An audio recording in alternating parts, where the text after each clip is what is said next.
Hello everyone, I am Walt, and here we are with the beginning of unit number 7 for my internet psychology class. Rather the recap, of course, that I'm shooting here for this series. But yes, unit number 7, emotion on the internet. So, we're going to be going through a few different interesting topics. First off, we're going to start off with emotional contagion. We're going to get into why people love cat videos and cat content so much coming up next. And then we're going to get into happiness, one of my favorite topics here when it comes to internet psychology. So, for this first part, we're going to be talking about emotional contagion. What is emotional contagion? How does it work? Yes, good question. Okay, so emotional contagions tend to be where one person's, their emotional state, their affect, all that kind of stuff is really without, intention or without, direct intention in most cases, is transferred over to somebody else. So when one person's excited, another person starts to feel excited, when they experience a bunch of this other person's excitement. This happens with both positive and negative things. So if somebody's irritated, they can, irritate everybody else. There's the old phrase, if mama ain't happy, nobody's happy, kind of thing. Emotional contagion.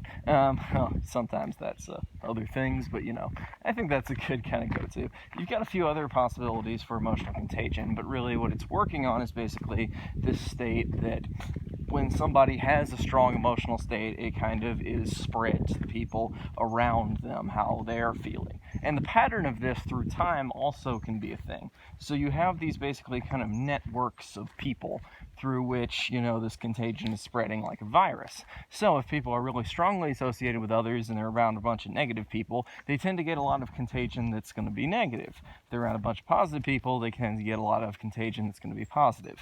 There's all this kind of stuff. So this is a good, piece of information for living a happier life, making sure you're surrounded by more positive people. That's always nice.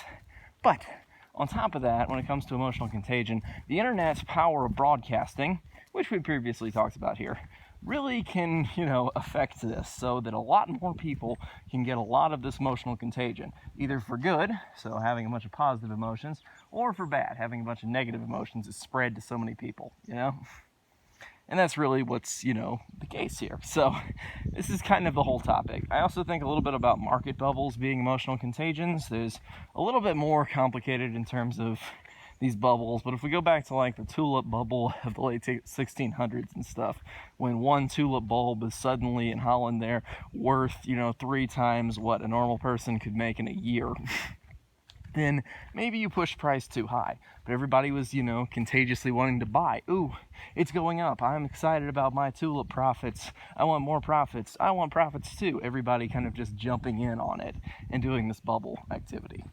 Now, you have various other things when it comes to financial bubbles. I could shoot a whole course on what I know and like about financial bubbles, but really, emotional contagion is one of those things where simply being around other people with a state of mind, it's very strong, can really spread this emotion to other people. So the internet has the power to do this for good or for bad. So we want to root for good on this one and make sure to spread positive messages on the internet because its power of broadcasting can really get this contagion going so more people can be happy, which of course with my Enlightened Life series is really what I'm going for anyway. But thank you guys for watching, and I will see you guys next time with the next part of unit number 7, everybody's part here about why people love cat videos. I will see you then.